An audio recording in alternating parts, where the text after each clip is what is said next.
तो फिर वो पूछते हैं कि कैसे संभव है कि भारत के विद्यार्थी ये 18 विषय पढ़ लेते हैं।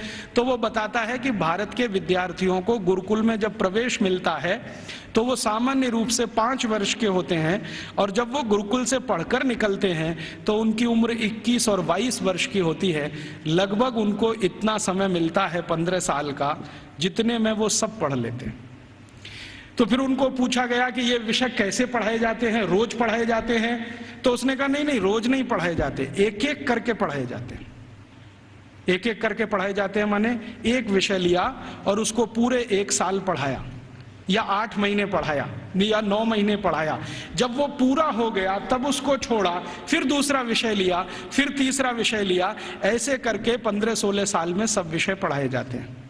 फिर वो पूछ रहा है परीक्षा कैसे होती है? तो उनका भारत में परीक्षा होती नहीं है, परीक्षा नहीं होती है। तो कैसे पता चलता है?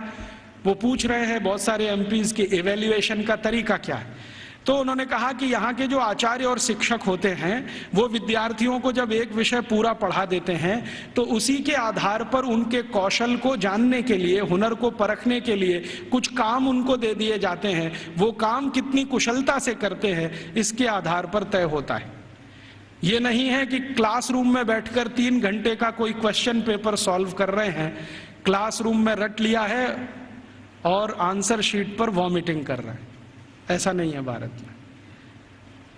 उसने मजाक में कहा है लेकिन ये गंभीर है समझने के लिए। तो उसको पूछा गया है कि अच्छा आप जरा बताओ कि हमारी इंग्लैंड की स्थिति क्या है, अगर ऐसी शिक्षा भारत में है तो इंग्लैंड में। तो कहता है जी इंग्लैंड में तो अभी 17% ही साक्षरता नहीं है।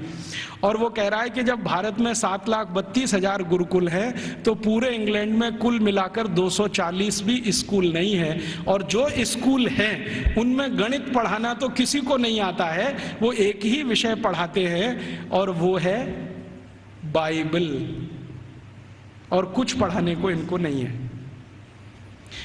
मुझे थोड़ा इंटरेस्ट आया विलियम एडम की रिपोर्ट पढ़ने के बाद, तो मैंने इंग्लैंड के पिछले 400 साल के इतिहास के दस्तावेज इकट्ठे किए। तो पता चला कि इंग्लैंड में 16वीं शताब्दी तक तो कोई भी स्कूल नहीं था। आप जरा ध्यान से सुनना इन बातों। 16वीं शताब्दी तक तो कोई स्कूल नहीं था। ईस्ट इंडिया कंपनी जब भारत आई है तब उनके यहाँ एक स्कूल खुला था, चर्च के पिछवाड़े में, गैरेज में। गैरेज समझते हैं, जहां गाड़ियां खड़ी की जाती हैं। एक गैरेज हुआ करता था जो मुश्किल से 15-20 फीट लंबा, 15-20 फीट चौड़ा, लंदन के एक चर्च में। ये लंदन में आप कभी जाएं तो उनका जो स्क्वायर है जहां पर उनकी पार्लियामेंट है उसके बगल में वो चर्च आज भी है। तो उसकी पीछे के हिस्से में एक छोटे से में स्कूल खुला था जो उनको पढ़ाता था बाइबल। तो बाइबल पढ़ाने वाले स्कूल उनके यहाँ शुरू हुए, उसके पहले तो कोई स्कूल ही नहीं था। तो इंग्लैंड और यूरोप के इतिहास क्या बताते हैं शिक्षा के बारे में, तो आप जरा सोचो और सुनो। यूरोप का जो सबसे बड़ा इतिहासकार, सबसे बड़ा दार्शनिक, सबसे बड़ा फिलोसोफर, सबसे बड़ा सब कुछ, जो यूरोप में भगवान के अगला अवतार माना जाता है, उसका नाम है प्लेटो। प्लेटो सबसे महान। वो ये कहते हैं ये तो ईश्वर का ही अंश है। माने ईसा मसीह के बाद यूरोप में अगर किसी की इज्जत है तो वो प्लेटो की है।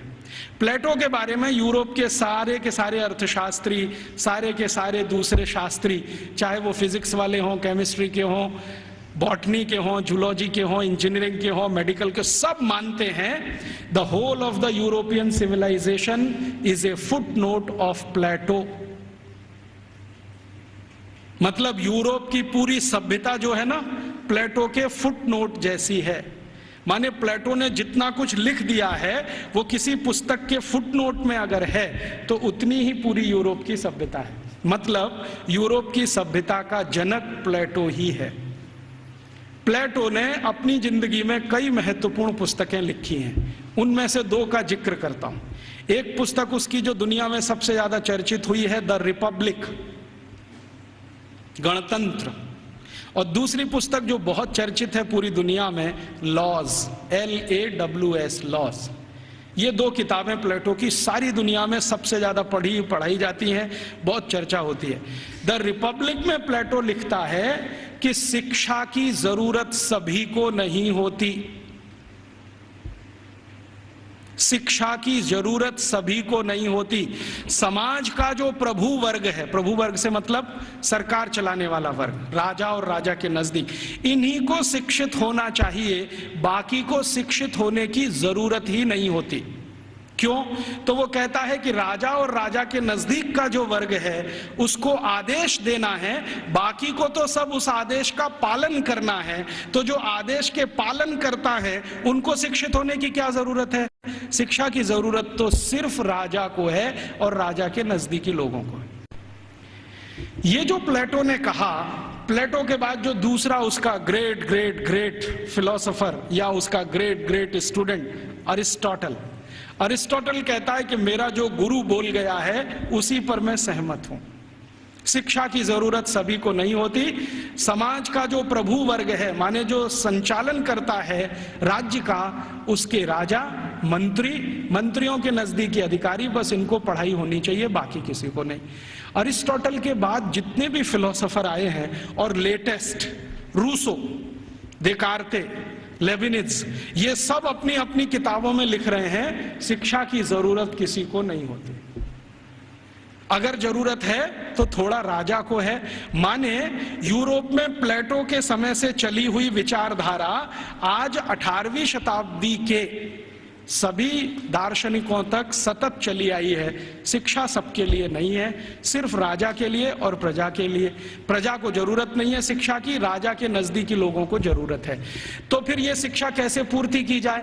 तो प्लेटो लिखता है रिपब्लिक पुस्तक में ही कि राजा को अगर अपने बच्चों को शिक्षा दिलवानी है या खुद को शिक्षा लेनी है या उसके मंत्रियों को शिक्षा दिलवानी है तो इसके लिए स्कूल नहीं चाहिए। कोई शिक्षक को पकड़ लाइए, राजा को महल में आके पढ़ा देगा।